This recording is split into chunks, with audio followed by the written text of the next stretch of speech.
Collective Awakening podcast. Sharing truth and knowledge in this time of conscious awakening. With Chris and Stephen.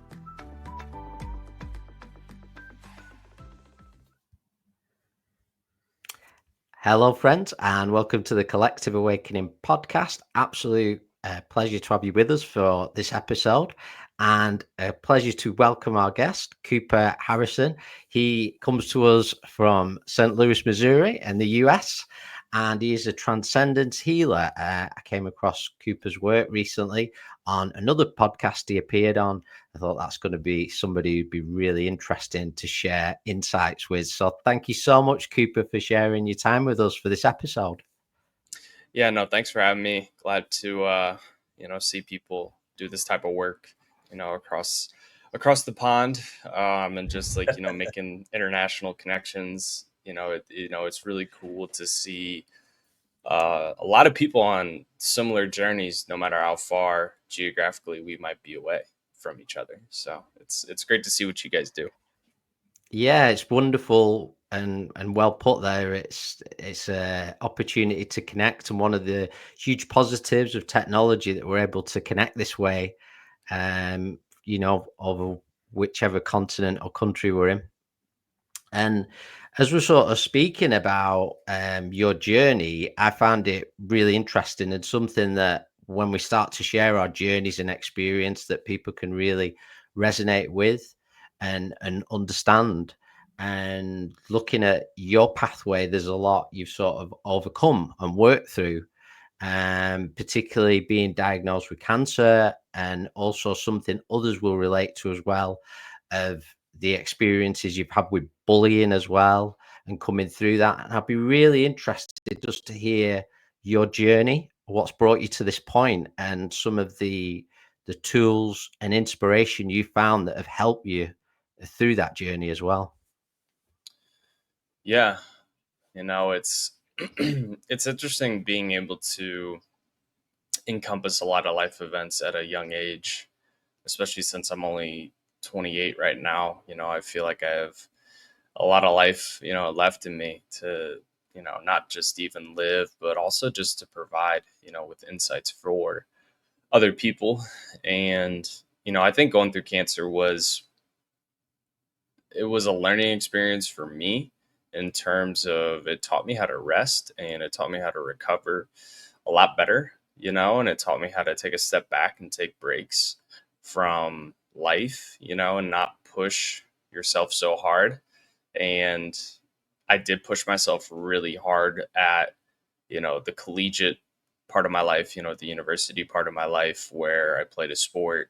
I was involved in a lot of different activities, and, I didn't treat myself physically as I should have, and I was injured a lot and sick a lot. So coming off of that now as an adult, it's helped me kind of realize what rest truly means and how important it is, especially with sleep, taking naps, going to bed, at a good time, sleeping in, how sleep can affect you in such a positive way. So like cancer taught me the physical aspect of my life, rest and recovery, also just like putting, good things in your body, from a food perspective, always staying hydrated as well, drinking, things that are, good for your body, whether it's like juices or, you know, having, a fun mocktail, and not drinking alcohol. There's been a lot of things that I realized putting in your body is important, and the food aspect as well is important, always trying to get, good, produce, eat your vegetables, get the fruits in your body as well. There is such thing as good sugar that comes from fruit. And then, getting a combination of, whatever proteins necessary for your diet specifically, and what helps you stay energetically consistent, throughout your life. So, and it really taught me a lot from the cancer perspective, how mentally speaking, how adversity can affect your life. And I think for me going through cancer, I have a very optimistic viewpoint on life now, to where any obstacle that comes my way or any challenge that comes my way, I have that confidence to, persevere through that. So yeah, there was just so many aspects that cancer taught me, whether it was physical, mental, emotional, spiritual. It really tested my faith in God, my faith in, the universe, and faith in myself, how strong I really thought I was. Because, I think beating cancer, uh, I do think you choose, in a way, whether you want to live or die. I don't think you consciously make that choice. I think you subconsciously make that choice, and then your body reacts to that choice, mentally speaking. So, that being said, with what I try to teach people from a mental perspective, it's that you can, conquer any adversity that comes up in your life, and you just have to truly believe that. And to be honest with you, I'm so grateful to have that, you know, adversity as young as I did, and take that with me to my adult life. So yeah, that cancer aspect, yeah, trying to break down the physical part, the emotional part, and the spiritual part, because they all encompass importance with that part of my life. And I did treatment for 2.5 years. I did chemotherapy for 2.5 years. If I went through that experience now, I definitely physically would probably try to go through it differently, if I can, from a holistic perspective, and the knowledge that I have, with just like the human body, and, with Chinese medicine, and just a lot of different formats of non pharmaceutical, uh, medicine, naturopath types. I definitely would try to do it a lot differently now versus when I was a kid, where chemotherapy was kind of just the only thing that was the option. Hmm. So, yeah, but you can't play the what if game. It's more just how can I take care of myself and be preventative in my lifetime from, going through any other type of cancer or going through any other serious illness. And that's why I like to do fasting. I do water fasting, going to try juice cleanses, at some point, and just be able to tap into myself on a cellular level, and try to detox, those cancer cells that loom around in our body. So, Yeah, I think it's a really refreshing perspective to hear, the way you're speaking on your experience and what it taught you as well. And I feel that first point you made was really important, and often, no matter where we are living or within our lives, that many people find themselves in, is the burnout of life, feeling that there has to be an intensity to life, of really pushing ourselves so hard, and in respecting our energy levels as well. But was that moment when you were experiencing that, was that sort of the like a breakthrough moment for you, in a way, of of what would follow it and the work that you would step into? it's a really good question. Can you ask that again? Yeah, sure. So when you were experiencing, cancer at the time, and then overcoming that, and understanding those lessons that you spoke about, of what's consumed in the body, how we treat our body, how we treat ourselves, was that experience a breakthrough moment on your journey to what would follow, to what work you would step into as a healer? You know, I want to say it was, but I don't think I realized it till later in life. Mm. And that's why I kind of need you to re-ask that question, because I would call it a breakthrough. I think anybody would call it a breakthrough, but I also Yeah. didn't really realize it till about probably 4 or 5 years ago, that it was meant to be a part of my calling, because I went to college, I was in high school, and I just really wanted to get into business. I thought that was just the true calling. And then I got into technology, got deep into technology and how it works, and how, like we need technology to do, things that we're even doing right now, like on this podcast. Yeah. But when I went through kind of some tough isolating points, probably during COVID, and I started, meditating, and I started going through my awakening process, my enlightenment process, I learned that there was so much more to life than just making money. And that's when I understood my true calling was to help people heal, and help people find themselves. And also to create more of a community, and a more enriched community, which, I would put that as probably my social media communities and what I've been creating for people to just have a space to be heard, to feel seen, and to release, you know, their experiences and talk through their experiences with me.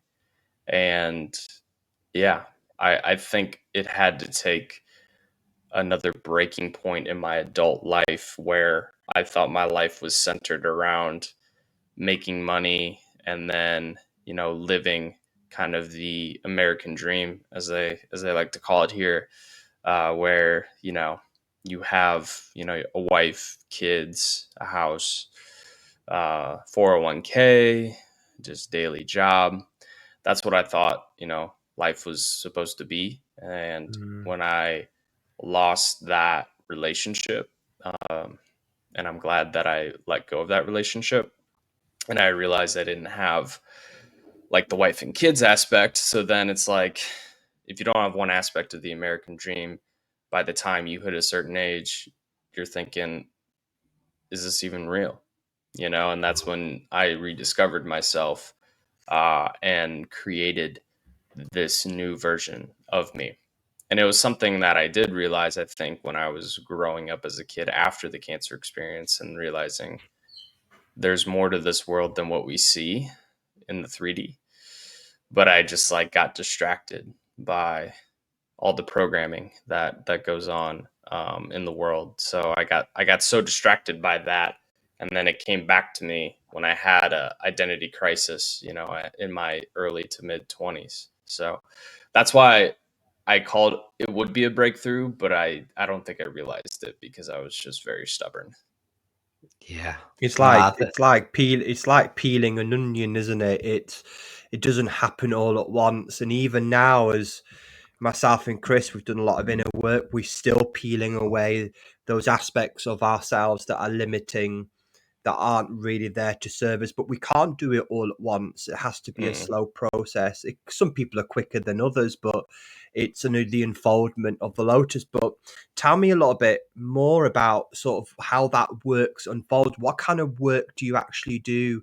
Those that are listening, that want to reach out to you, social media, what, you talk about that community, and I think that, you speaking from the heart, and I'm feeling that. So what kind of work do you actually do, Cooper?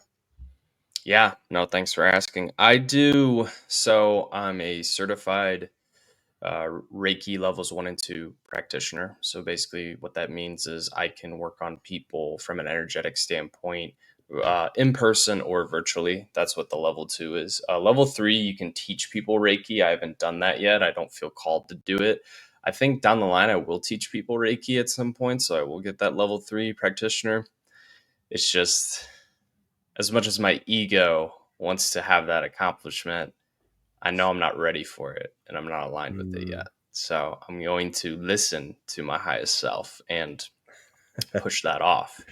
I'm a certified hypnotherapist. So it's really for me, because people don't like the word hypnotherapy. It's scary. So, I mean, in all honesty, I just reprogram the subconscious through meditation. I just do a very intricate meditation with people, and I help them visualize letting go of their trauma and pain, and then replacing that limiting belief with a positive affirmation. and we do, I have the quantum creators program. So I, teach like this quantum mechanics, quantum physics aspect of their life where they can timeline jump and be their highest self a lot quicker than they even imagine. So I have like a 3-month program where I work with people on this, and we do, 2 sessions a month on reprogramming. And then I, check in with them pretty much daily or weekly, whatever the client, needs. So I have those 2 certifications. I'm certified in dialectical behavioral therapy. I'm also certified in NLP. So like I have that aspect of like almost like a talk therapy. I'm not a therapist. I wouldn't call myself a therapist, but I do have those credentials. And I also I call myself a healing teacher now, because I also am working on a course called Ignite Academy, where I work with you on your mental blocks, your physical blocks, and your emotional blocks and spiritual blocks.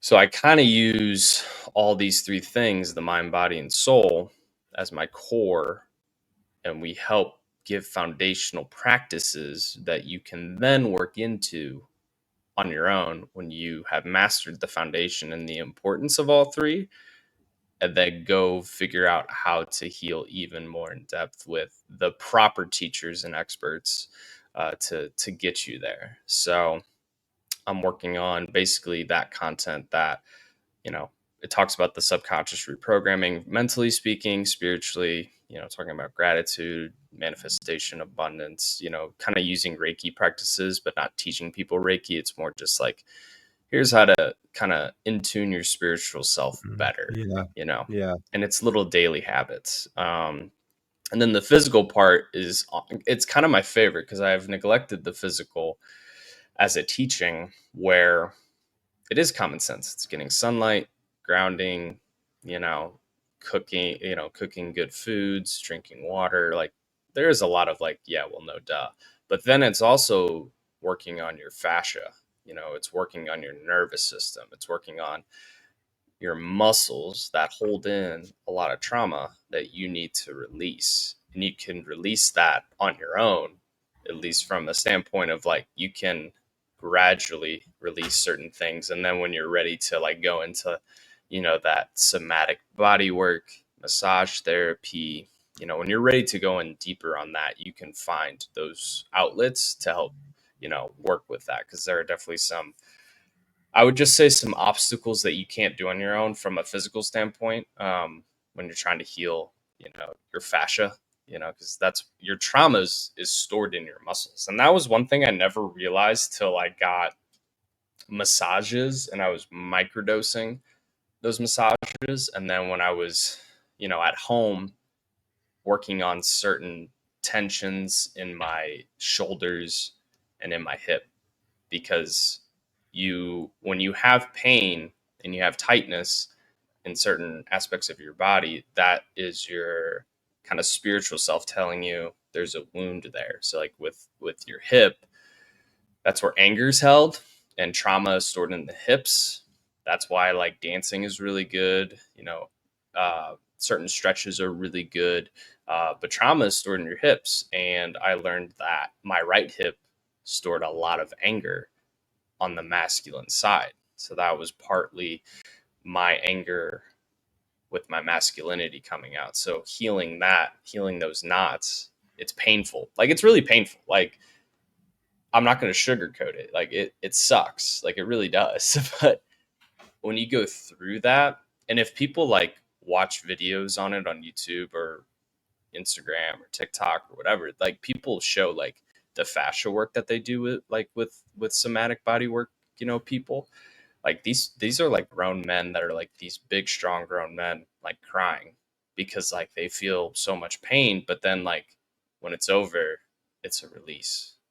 And that is a part of your alignment upgrade. Like you have to do those things too. You can't just be like all in on the spiritual and then mental, physical, you're Yeah. not Yeah. even close. Same with the mental, same with the physical.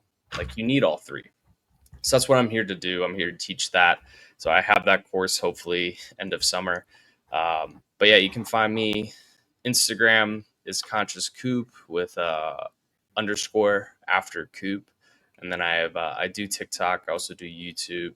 The YouTube stuff I'm trying to catch up with right now. I'm basically creating meditation, videos where it's got like a nice kind of aesthetic background, and then it's got some like healing frequency music, and then I guide like a 5-10 minute meditation for grounding, or you know whatever general block you might be experiences with your 7 chakras. So that I think that encompasses everything that I needed to say. I Wow. did have a podcast, but I'm not working on that right now, so I won't really promote that as much. But yeah, Instagram, TikTok, YouTube, that's kind of where I thrive on. Wow, what I was thinking before, and it's something a lot of our work here at the Purple Mountain is heavily influenced by the Chinese modalities, the Chinese medicines, and Hmm. often we've been taught, when we work with clients, is you working on the whole body. Yeah. You're not just going in and fixing the knee. The knee might be associated with the solar plexus. It might be to do with control. So, and I really like that. It's, I think, as a therapist nowadays, particular within all our line of work, we have to have a variety of keys in front of us, not just one healing modality. Me and Chris, we do all sorts of work. That's why our work at the Purple Band is so different, because we're not just doing massage or reflexology. We're energy. Yeah, end of the day, we're energy healers, aren't we? Working with Hmm. energy, and we're healing the whole body. And I like that analogy. Really, really good. And I like the fact that about the nervous system as well, because it's something that where a lot of the trauma stored is in the nerves, in the muscles, and the body will tell you, doesn't it? It's just Yeah. re-listening. And I was only, what was so spooky about this, I was only writing about this morning, about listening back to the body. The body will tell you what is wrong. Just bringing your awareness back within yourself and holding yourself. What is your muscles? What's your pain telling you? Because somewhere there's been a disconnection. We've stopped listening, and I think a lot of us are trying to encourage people, inspire people, and empower people to go back within themselves in that reconnection. So yeah, it's been really fascinating. I'd love to go and visit you in in America and see what you're all about. And yeah, I think we need a trip to America, Chris. Well, Yeah, I think yeah. I Yeah, no, think I'd it, appreciate that. And I'd love to go to the UK. That's definitely something on my list. And I'm totally with you. And to be honest, like my foundational healing work is really just to like show you can reset, your nervous system. You can reset it quickly. Now, for long-term success and growth, like you'll have to like do it every day, and you'll have to like find experts to help you go through it. And that's why like teaching different breathwork modalities, teaching like just getting like a foam roller, or getting like a very hard sphere object, and then getting into your knots, to release that fascia pain. And for me, because I had leukemia, so I had blood cancer. So that's why cellular health is big for me, because like it started in my red blood cells, and that was important. And the lymph nodes carry the biggest detoxers Yeah. in the body. Like the liver's important, yes, but like your lymph nodes are a very underrated detoxer. And that's why like when I got leukemia, it really affected the lymph nodes the most. And that's why like I felt aches and pains all over my lymph nodes, because your lymph nodes are actually it's like everyone wants to worry about the neck, because like when you get sick, obviously the neck is what really carries the most like pain in your lymph nodes, but they're everywhere.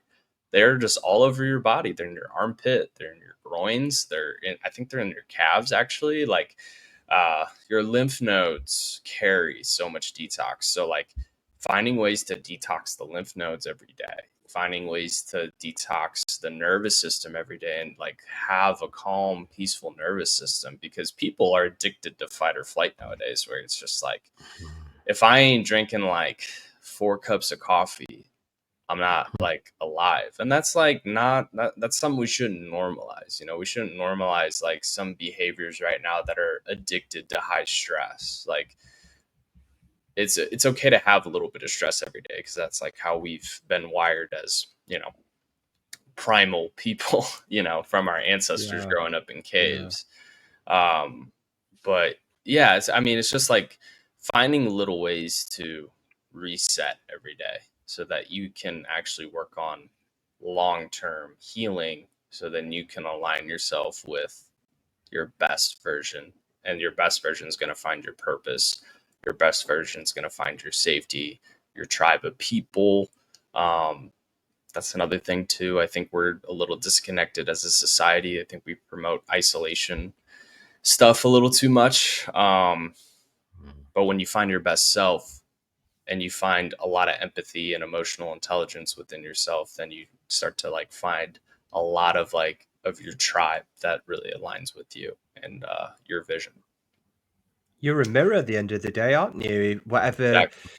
you know, if you're in that alignment, you're going to end up mirroring the right people. We talk about this in our one-to-one readings with clients in relationships. You know, I would say to clients, you know, don't blame your husband, it's you. What do you mean?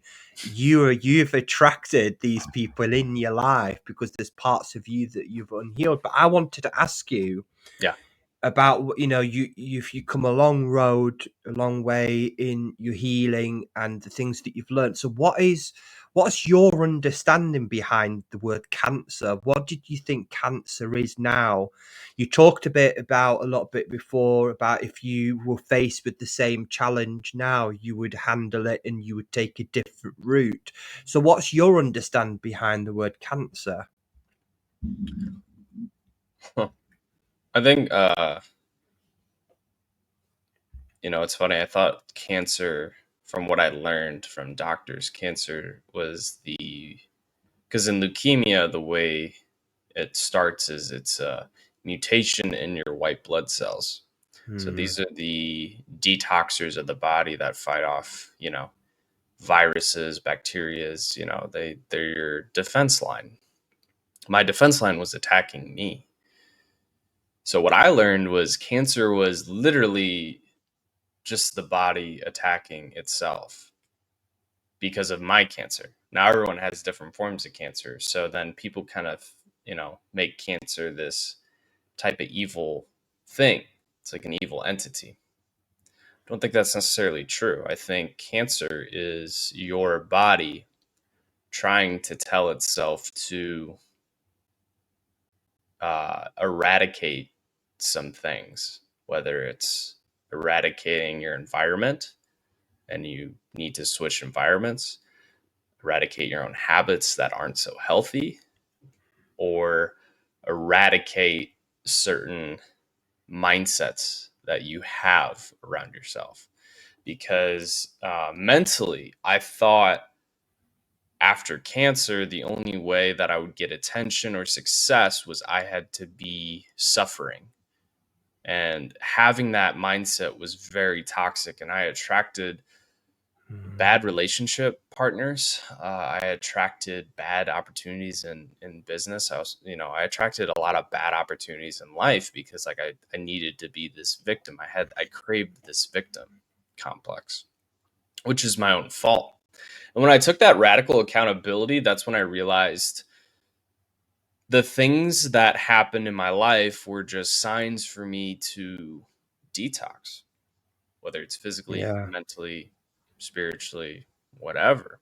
So I think cancer is just this. It's not necessarily an evil, and it's kind of funny because people are really addicted right now to parasite cleansing. That's like kind of the new thing right now. That parasite cleanses do work, yes, but like you also kind of have to do like other things before you do a parasite cleanse. Like you don't just jump into a parasite cleanse and then do it. You gotta like do the colon. You got to like do so many things before you just say, yeah, I want to do a parasite cleanse.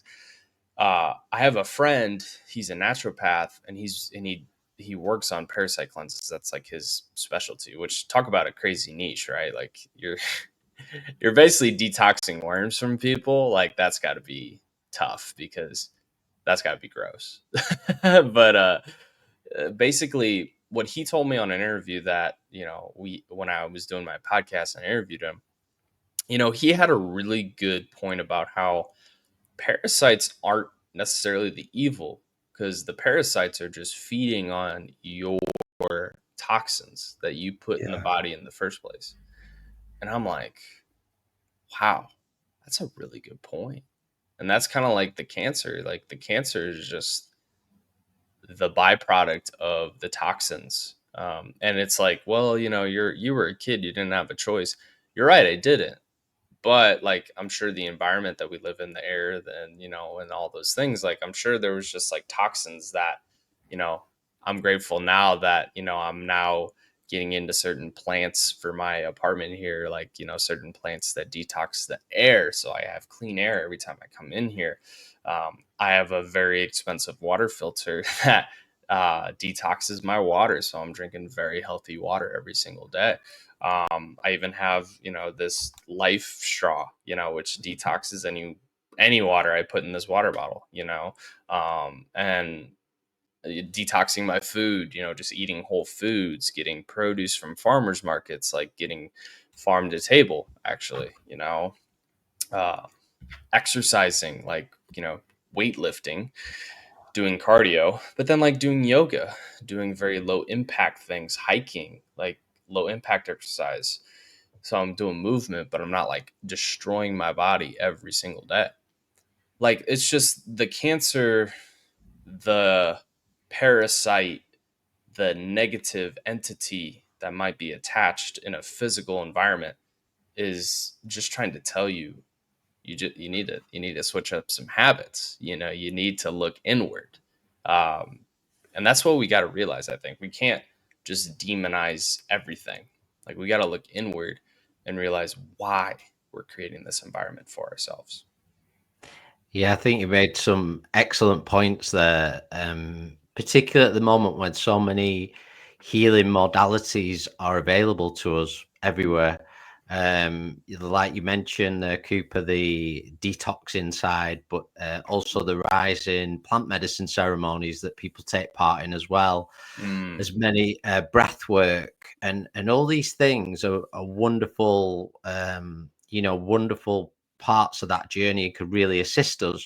But I think you made a very important point early on, which was, to me, it always comes back to that choice after. What are you going to choose? What are you going to choose to do? Do you want to choose to live your life in a different way? I feel like the way you put it there is in balance. Um, I see a lot of people making that choice more and more. It's interesting that you talk about the farmers markets, because that's a big thing that's happening over in the UK. And I Yeah. actually came across something today where they looked, and actually there are a lot of people that are turning away from having what we'd call diet, or what's advertised as low calorie foods, and going back to the fats, yeah. to and they're going back to buying the produce, wanting to get it more from source. So that is happening. It's great to hear from your side as well. So I know it's just not one place this is happening. We're all consciously doing it. But Mhm. what I wanted to come back to, that I feels really powerful at the minute, and I've seen it, even in myself, is we can step into all these wonderful healing modalities, but ultimately brings us back to that choice. Do we want to walk that same path, or do we want to go round and round, or do we want to go up and through and Mm, and bring about real change, where, to me, is where all the good stuff is. And it's interesting, as you touch on, the world we're in. A lot of people, I mean, the name of this podcast is Collective Awakening, but I actually feel maybe the awakening word it's used a lot now, isn't it? and yeah. and I feel as it's a good thing to touch on, actually, something you mentioned earlier in the work you do, which is limiting beliefs. And how would you describe, just for our listeners, limiting belief, and how it can hold us back maybe on our journey, or how Yeah. how those limiting beliefs can come into our daily lives? Yeah. Limiting beliefs. It is a structured system of thoughts that we've been programmed our whole life through just everything, whether it was your mom and dad saying something to you, Like you couldn't have this, you can't do this.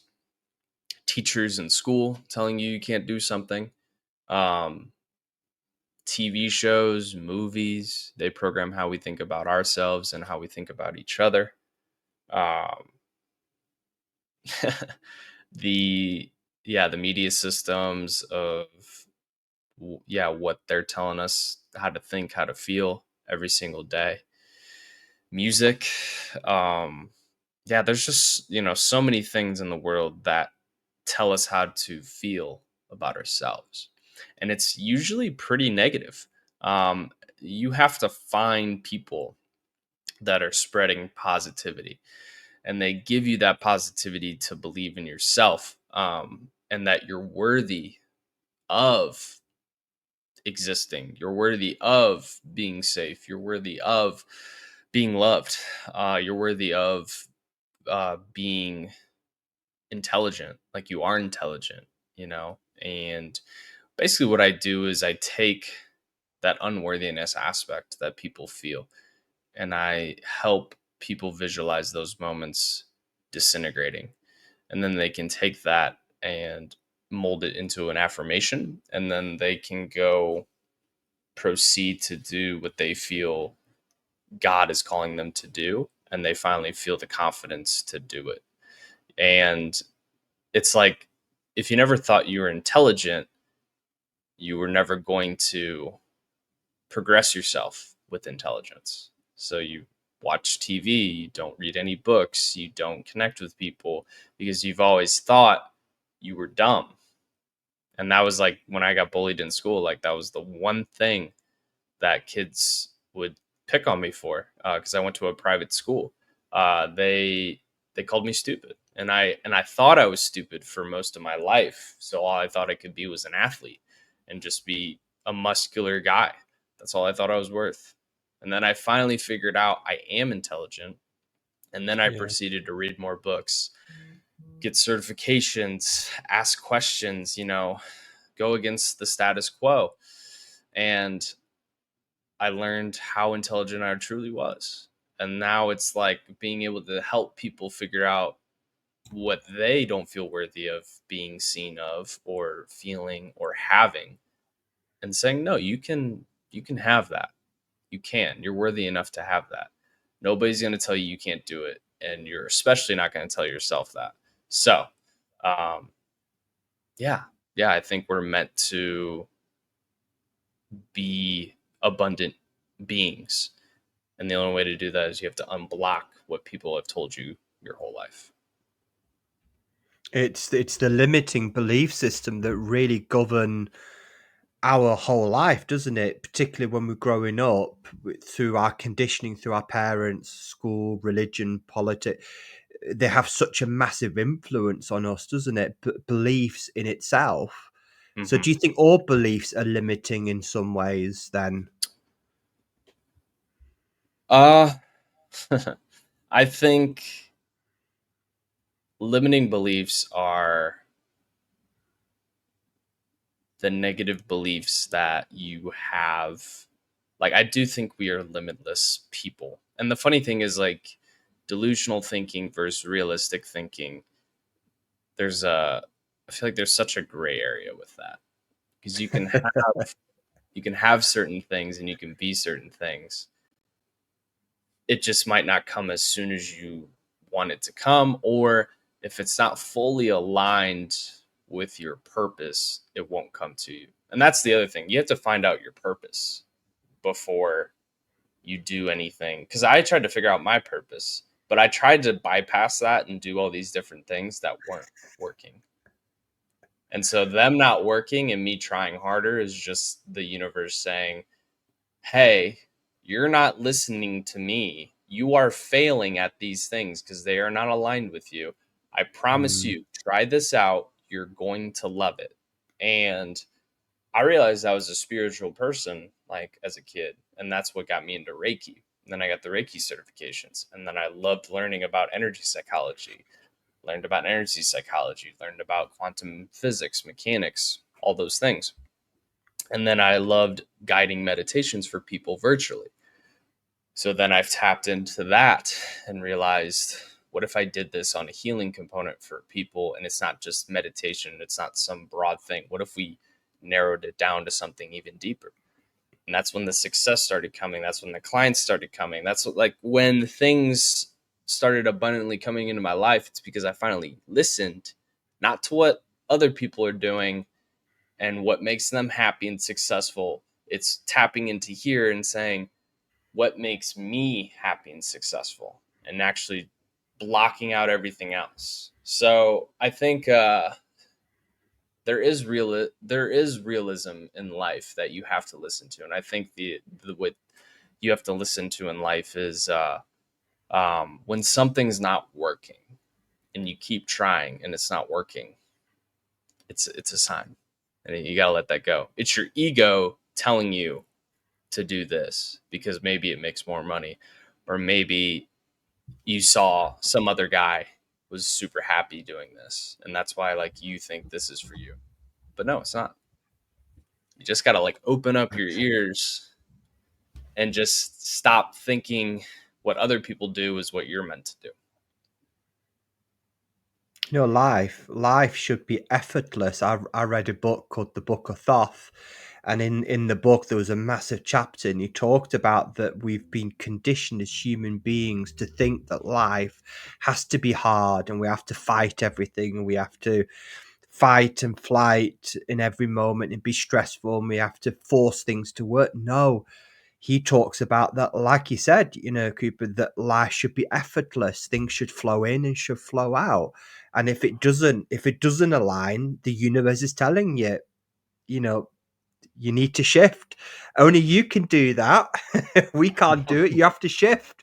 You know, like you said, I was laughing before when you talk about bypassing, and I was only reflecting about it this afternoon when I did some sound healing with I actually went for some sound healing, and it actually come up in where my ego wants to bypass, but you see what I laughed about is that spirit, or the divine, the universe, sees everything. You can't bypass anything. No matter how sneaky we think we are, we can't. The universe sees everything. Yeah. I mean, you see miserable people, you know, physically doing better than me, whether, and when I say better, it's just like society's expectations of what better is. You know, maybe they're more in shape than I am. Maybe they have more money than I do. Maybe they have a relationship with someone. Maybe they have, like, kids. You know, maybe they, have this and that. But when you stop comparing, you're just like, I'm right where I need to be, and I'm very grateful for that, and I'm grateful for where I'm going. And that's the thing, like, comparison is the thief of joy. And once you stop comparing to people, your life becomes a lot just more blissful. Yeah, I agree. I find comparison is absolutely a road to nowhere. And a little bit the full sort of what you were talking about, the like things aligning or not. I find that as well when things change in our life, when we're approaching a new chapter of being able to let go of what has been and be appreciative of that, but also know that that time has passed.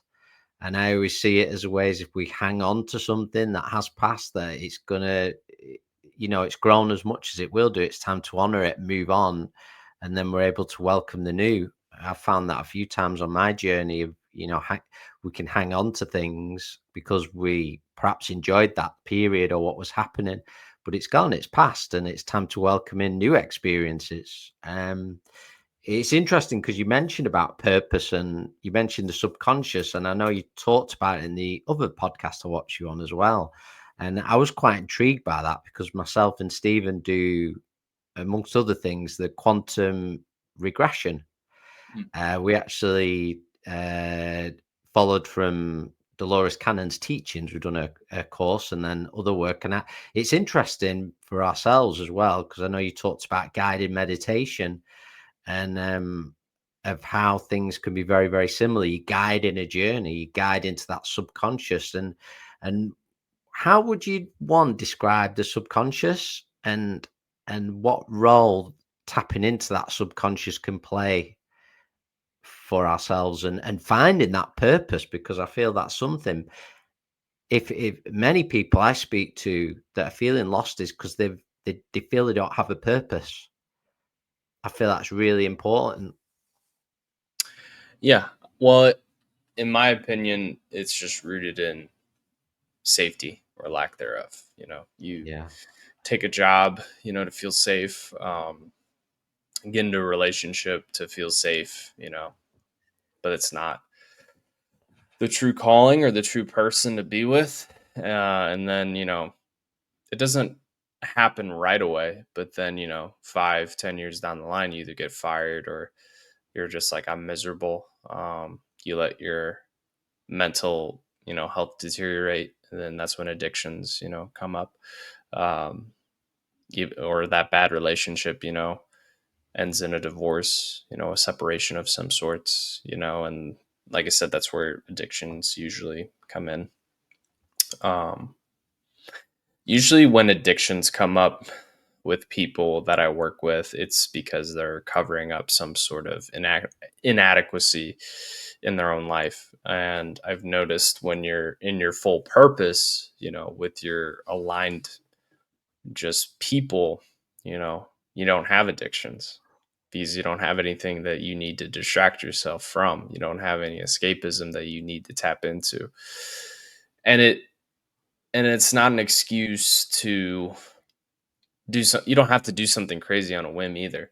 When you find gratitude in the situations that you're in, even if it's not the situation you want to be in necessarily at the moment, finding gratitude towards it and then finding gratitude towards where you're going, I've noticed you'll just be happier with your life. And happiness, I would say, is a choice. And I tell people that all the time. Some people, it's profound. Some people, they get upset. And I'm just like, well, happiness is your choice. And it's not just a choice of your conscious, it's the choice of you expressing that gratitude in whatever way, shape, or form that looks like. So I think people aren't in their purpose subconsciously, usually because they do stuff out of just fear and wanting to be safe. But when you move up the chakra chain and you really tap into like the heart space and what you love with your people and love what you do, that's when you really unlock everything else, and then you create that abundance, in your life. So yeah, I think subconsciously, yeah, people just do things out of fear, out of limitation, and out of like just wanting to be safe, which is your ego. The ego loves to be safe. I see Steven's laughing away there. He's just he's touched on something. Yeah, no, even even though we're hosting these podcasts, I sit and think, yeah, that's me. I've done that. I've done that. Yeah, I've done that. And we openly, we love to share our journeys, and when we speak to new guests like Isaac Cooper, it's sharing our vulnerability. We've been there, clients that book on to see us, they resonate with us, our frequency and our vibration, because we've done that inner work. We understand that we can hold that container, we can hold that space. But I just think it's powerful stuff that we're sharing. Yeah, and Yeah. we've all got something to learn from one another as well. It's something Always. that I'm feeling, especially when working one to one with many. I actually agree with you, Cooper, about perhaps isolation has been promoted a little bit too much. Hmm.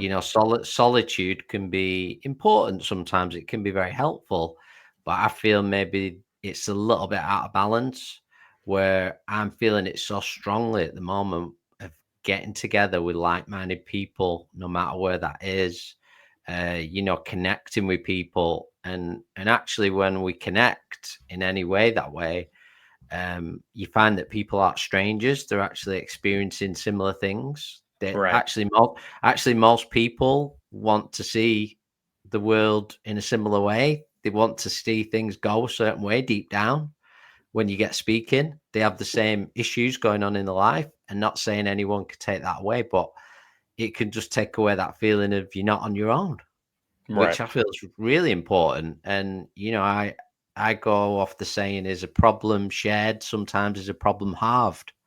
Whereas you might, you might Right. talk with someone and you might feel something's really heavy, but you Yeah. might speak with this person and go, oh, actually, that's not such a big deal now I've shared it.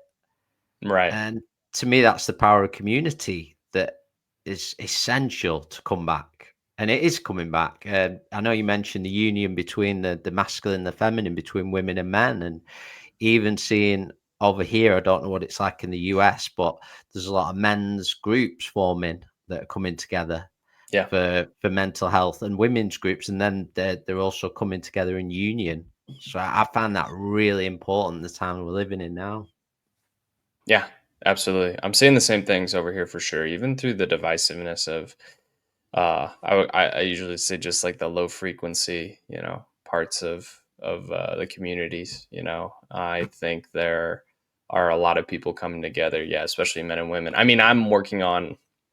It's a very like slow process, but I'm working on actually healing while you date or while you're in a relationship, healing together. And I'm working on that with a woman um, who she's in her own relationship with someone, a very healthy relationship. And then like, but we're teaming up together, and that's just, I think that's where we're headed, and I think it's a beautiful time to be alive, regardless of what sources say.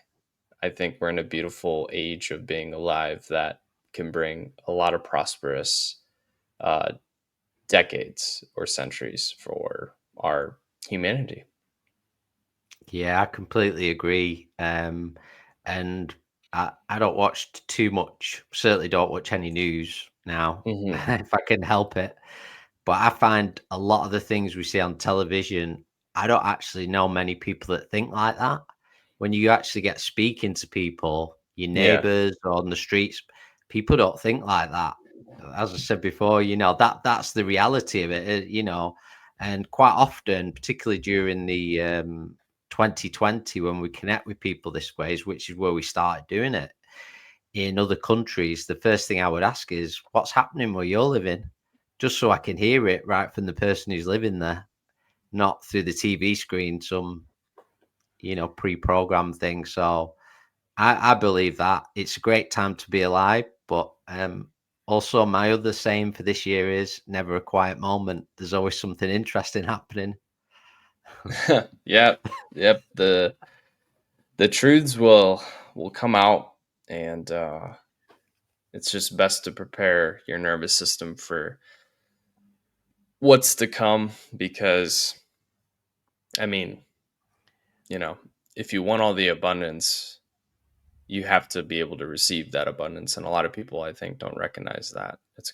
Yeah. It's going to take your own doing and your own conscious healing to be able to receive that abundance, with a better nervous system and a better body and a better mind. So when you actually receive all the abundance that you want, you'll be more in tune to keep it and not self-sabotage it. So that's another main reason of what I do and why I do it, because I want people to prepare for that abundance, and then when they receive it, they won't self-sabotage it because they're afraid. So I think we're in a time that we're going to keep seeing more and more stuff, and all we got to do is just keep composed and keep calm within ourselves. Yeah. And I feel actually that's a perfect note to sort of conclude this episode on. Yep. So really appreciate those words. Really appreciate you giving your time to us, Cooper, for this episode. And I feel like we've really covered quite a wide range of topics. Yep. As was said before, if you want to connect with Cooper, whether you're listening or you're watching this podcast, if you check the links below, we'll post all his links, social media links, a website, etc. So if you want to know a little bit more or connect or perhaps look into one-to-ones, etc., I'm sure that'd be welcomed. So yeah, thank you so much again. and we'd love to connect again in the future sometime, maybe in person. Who Yep. knows? You're welcome anytime you're in the UK. Come and see us. Absolutely, absolutely. I got a feeling next year I'll be out and about around the world. So yeah, I hope to maybe come to the UK and experience, what you guys have to offer. Yeah, amazing. You'd be most Who know, welcome. who knows how many copper pyramids we'll have by then? Hopefully a big multitude. Yeah, growing more and more. Well, we're Okay, turning to copper borgs. We'll be turning into Star Trek copper borgs, like, assimilating everybody with copper. Yes, yes. I'll take any copper item possible. I will take all the copper items. we recently actually purchased for one of our groups copper cups to drink our water out of. Yeah, And I have copper but mugs. the thing is, we kind of all look like Vikings as well as Yeah. we're doing it. Yeah, I got some copper mugs, and yeah, it definitely probably looks a little odd, but I love them. I drink out of them religiously, if I'm at home, because yeah, it's just it's everything matters. What you do for your energy matters. I'm interested to see what the copper sandals will do for me, because Yeah. I didn't realize those were energy conductors that you could just put on your feet every day. So I'm curious to see what I can do with that. So yeah, love what you guys do with copper, man. It's awesome. Thank you. And yeah, anybody listening, look into copper. We are in the time when copper is extremely useful for your bodies and also for your environments as well. Mm-hmm. So please look into that, anybody listening. Thanks again, Cooper. And thank you to Thank you, everybody guys. for listening and supporting this podcast. Please subscribe so we're able to offer more of these wonderful episodes. And we'll speak again really soon. Bye. All right. See you later, everybody. Thanks, guys.